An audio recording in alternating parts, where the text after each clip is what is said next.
Buongiorno cari amici, benvenuti anche oggi a una piccola live splash del vostro Marianetto veneziano. Oggi parleremo di qualcosa che al momento sta tirando molto, è un byte click che basta scrivere vaccino e tutti corrono a vedere di cosa si tratta. Ma prima di iniziare a fare questo, il vostro Marianetto veneziano vi chiede di iscrivervi al canale di Integrata, al canale del vostro Marianetto veneziano. Vi ricordo che questa sera, che è mercoledì alle 21, ci sarà una live Sibilla Interattiva il Legale Marietto Veneziano in tandem e siete vivamente invitati. Vi ricordo anche che abbiamo un gruppo che si chiama Radionica, Radiestesia Radionica Terrologia ed Ermetismo. Siamo più di 1400, sei invitato su Face. I link sono sotto in descrizione. Qui sopra invece vedi un numero di telefono. Se vuoi un consulto privato sono 20 euro, 45 minuti. In più abbiamo anche il sito capitano.altavista.org in cui si possono scaricare 20 ebook di radionica radiestesia con tante di istruzioni, ne hanno già scaricati 150.000 e il Marietto Veneziano ha donato all'umanità quasi o più di 2 milioni di circuiti radionici e quadranti radiestesici con tutte le spiegazioni. Continuo a dire che c'è anche una sezione shop nel sito dove il De Garda e il Marito Veneziano propongono dei prodotti esoterici a pagamento. Bene, detto questo, i link sono sotto qui in descrizione. Detto questo, possiamo iniziare la pillola.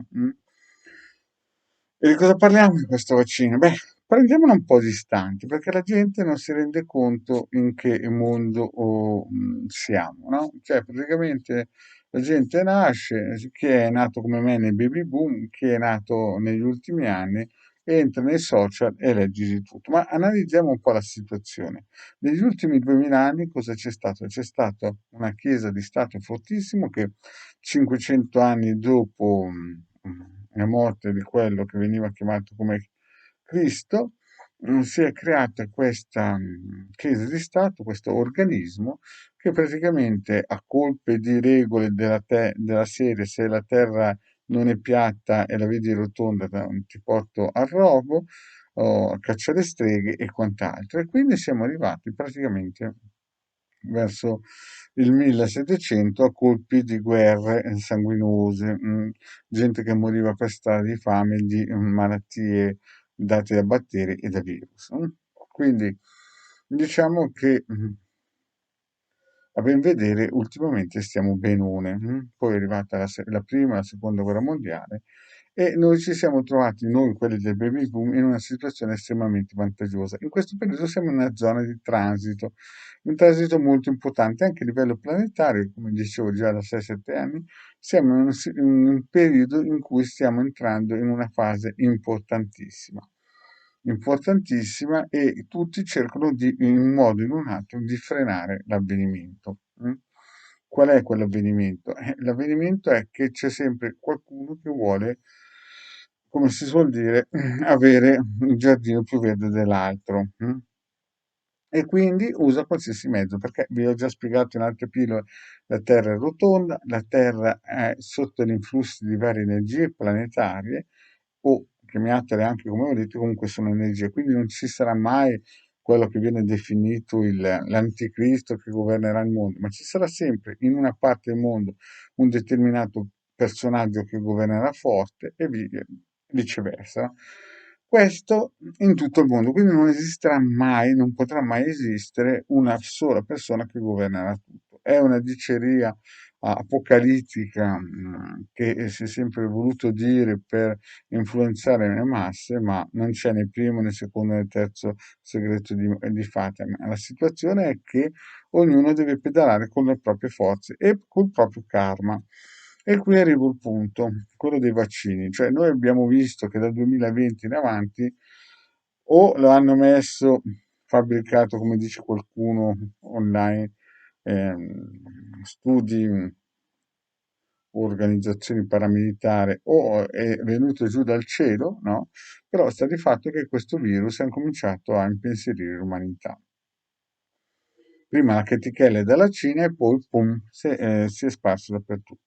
Adesso il problema è che questa patata bollente in Italia vuole volare sembra che sia l'argomento più gettonato. Basta andare nei talk show, essere contro il vaccino, sì, e si alza un vespaio di scudi. Allora, la situazione è molto più grave perché stiamo entrando in una situazione che il vaccino è solamente una copertura panna, la crema che copre la torta. Nella realtà la situazione non è tanto il vaccino o il virus, è che ci sono delle forze che vogliono contrastare le avanzate di armate dell'Est. Sì, l'avete capito bene, dall'est si stanno armando per, in un certo senso, far vedere i muscoli. Ve l'ho già spiegato in altre pillole che nell'86, chiaramente io parlo per gente che mi segue e ho fatto più di 1400 pillole, quindi dico delle cose che parto del presupposto che la gente abbia visto quelle pillole. Quindi dall'86 in avanti, dopo Chernobyl, la nostra fortuna è stata Chernobyl, noi ci siamo trovati in una situazione di vantaggio. Adesso questo vantaggio si sta, tra virgolette, consumando e quelli nuovi, non quelli del baby boom, ma quelli del 2000, a un certo punto si trovano qui il cibo nei supermercati, che fino al 1700 la gente moriva per strada di fame, di stenti, di fame, di patologie. E con queste dicerie del vaccino. Allora, la soluzione è molto semplice. Se uno ha il karma buono, il vaccino se lo può fare tranquillamente. Se uno ha il karma così così traballante, è chiaro che il vaccino, insomma, io ci penserei due volte. Perché quindi il vaccino fondamentalmente, perché il karma buono è anche un piccolo aiuto per togliersi qualche sassolino dalle scarpe. Io non voglio essere negativo in questa direzione, però c'è troppa gente che comincia a dire che questo vaccino toglie l'aura, nel senso, questo vaccino è il vaccino dell'anticristo. L'anticristo, cari miei, non potrà mai esserci in questo mondo perché ci sono delle energie così forti che neanche l'anticristo e tutti i geni di questo mondo potrebbero